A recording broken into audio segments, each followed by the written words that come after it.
സിപിഎമ്മിന്റെയും സിപിഐയുടെയും ജില്ലയിലെ സ്ഥാനാർത്ഥി ചിത്രം തെളിഞ്ഞു. പീരുമേട്ടിൽ സലീം കുമാറും ഉടുമ്പൻചോലയിൽ കെ ജയചന്ദ്രനും ദേവികുളത്ത് എ രാജിയും ജനവിധി തേടും. ഇതോടെ ഇലക്ഷൻ പ്രവർത്തനങ്ങളിൽ സിപിഐയും സിപിഎമ്മും മത്സരിക്കുന്ന മണ്ഡലങ്ങളിൽ പ്രവർത്തനങ്ങൾ സജീവമായി.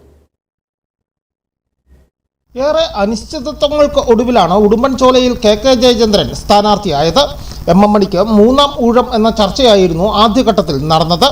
ജില്ലാ കമ്മിറ്റി സംസ്ഥാന നേതൃത്വത്തിന് നൽകിയ ലിസ്റ്റിൽ എം മണിയുടെ പേര് മാത്രമേ ഉണ്ടായിരുന്നുള്ളൂ. എന്നാൽ സംസ്ഥാന സെക്രട്ടേറിയറ്റ് അത് വെട്ടുകയും കെ ജയചന്ദ്രനെ സ്ഥാനാർത്ഥിയായി നിശ്ചയിക്കുകയും ആയിരുന്നു. ഇത് കഴിഞ്ഞ ദിവസം ചേർന്ന സംസ്ഥാന കമ്മിറ്റി അംഗീകരിച്ചതോടെ ജില്ലാ സെക്രട്ടേറിയറ്റിന് വിട്ടു. ജില്ലാ സെക്രട്ടേറിയറ്റ് ജില്ലാ കമ്മിറ്റിയിലും ഇത് റിപ്പോർട്ട് ചെയ്തു.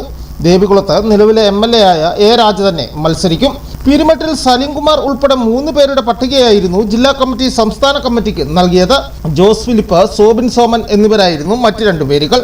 എന്താണെങ്കിലും സ്ഥാനാർത്ഥി ചിത്രം തെളിഞ്ഞതോടുകൂടി വരും ദിവസങ്ങളിൽ ഇലക്ഷൻ ചൂടിലേക്കായിരിക്കും മണ്ഡലങ്ങൾ കടക്കുക. News bureau, Udumbanchola.